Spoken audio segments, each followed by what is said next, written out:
Hello, everybody. I'm your host, Shadowile. Welcome back to another episode of the Monsters of Etheria podcast. I'm feeling slightly healthier than last week. For those that are unaware or haven't checked my Twitter or anything like that, I was getting sick. I might have had bronchitis. Um, well, beyond that, that's the main reason why I didn't upload. Well, actually, that's the only reason why I didn't upload because it's too much coughing for me. And didn't want to, you know, didn't want to have a whole bunch of coughing in the video, in the audio. All right, so this week we'll be covering the monsters that I was going to cover last week, monster lore, and then we will go from there. All right. So first up, we will start with the fan suggestions. All right. And the first one, so the first monster is created by Leopine, Lyopine, and so this monster is called Straucid, and it is a poisoned wind type. So it's it's barbs in the center of its beak. Well, it has barbs in the inner. Jeez, it has barbs inside of its beak. So I'm guessing it could be able to like inject people with poison, things like that. I there's this one movie. I think there's one like children's horror movie. It was like Cartoon Network's version of the thing, but it was like monster, and they was able to like to split it. Well, there's a scene like that in the newer thing, in the actual thing, where the monster splits its head open into two, and it just like devours the person. That's what the head. Oh, jeez.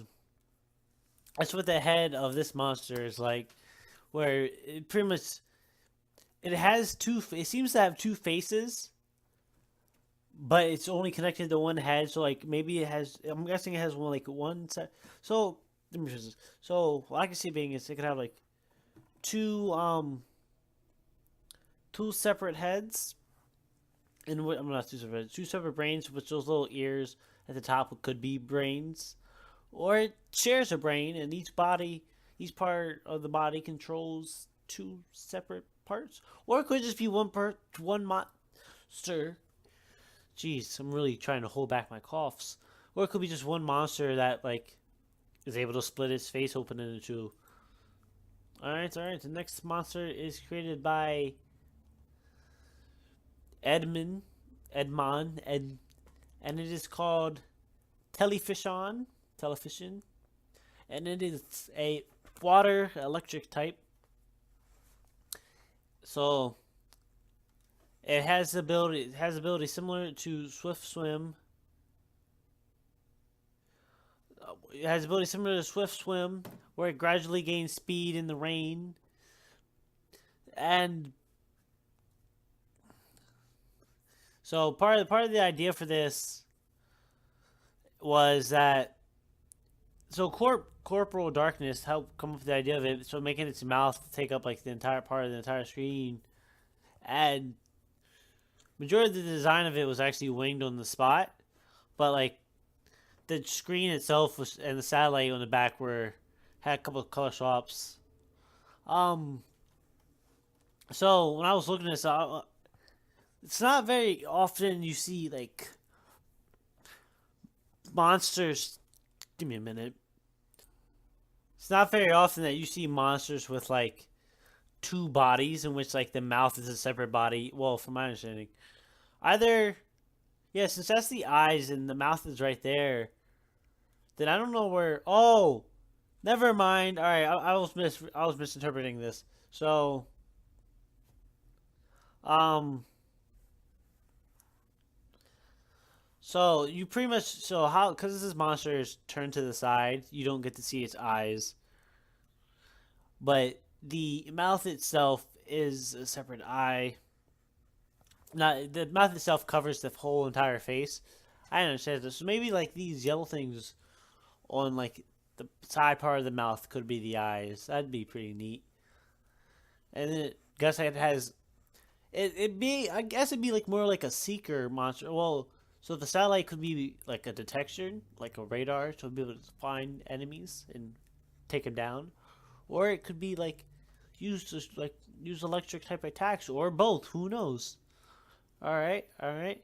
Next monster is by.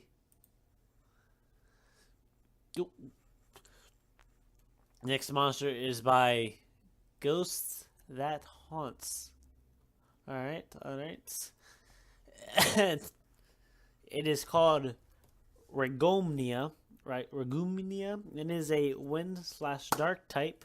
So the origin of the name is part. So it's part drag. So it is a dragon insomnia type.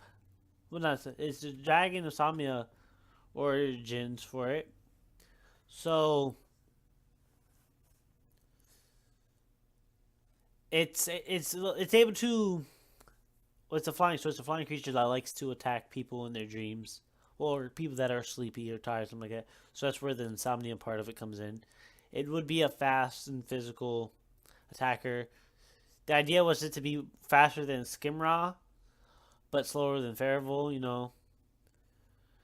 But so my little suggestion would be for it to be like, since it likes to attack sleepy people, so you could have like one or two abilities. So the first ability that Ghost wanted to have was it be able to do double damage to sleeping monsters. And my suggestion for the ability was during nighttime, it would have like a 1.5 or a 1.25 stat multiplier to it. But during the daytime, it would have a 0.75 stat multiplier to it, so it'd be weaker during the day than it would be at the night.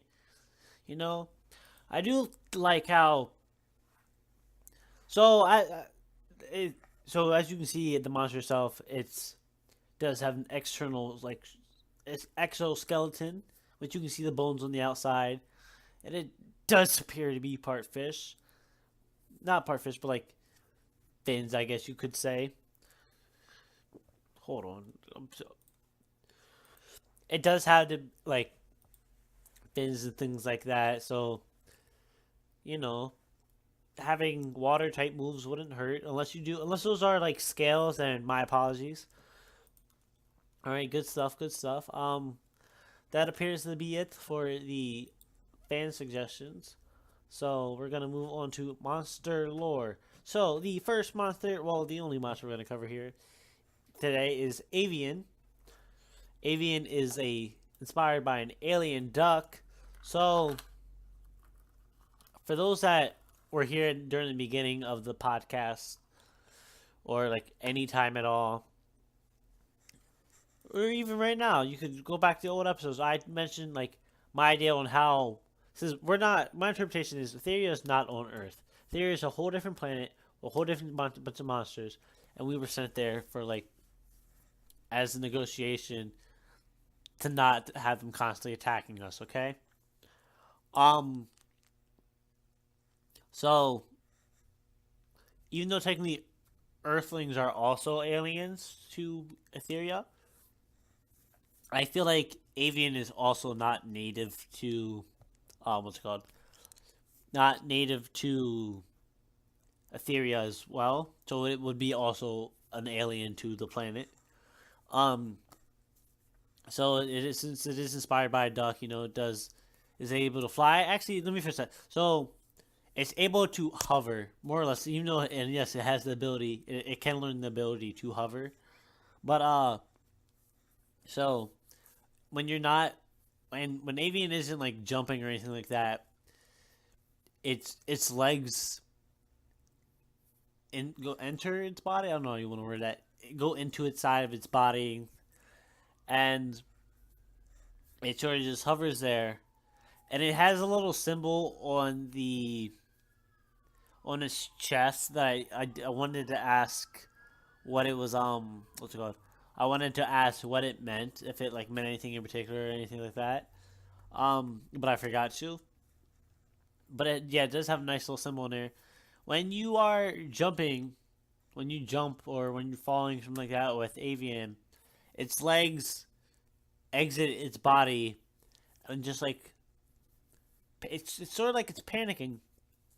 And if you look onto the legs, there are like rings around them.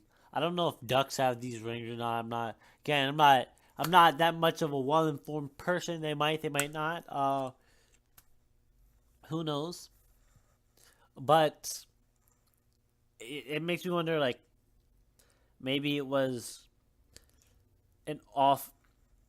So it does. Since it does have an alien like background to it, maybe it was intended to be like more of the UFO bases in which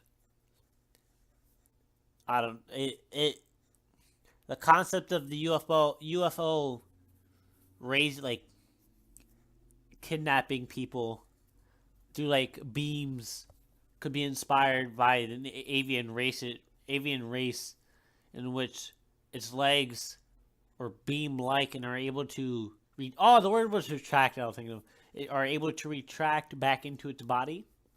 I don't know, something like that. Um,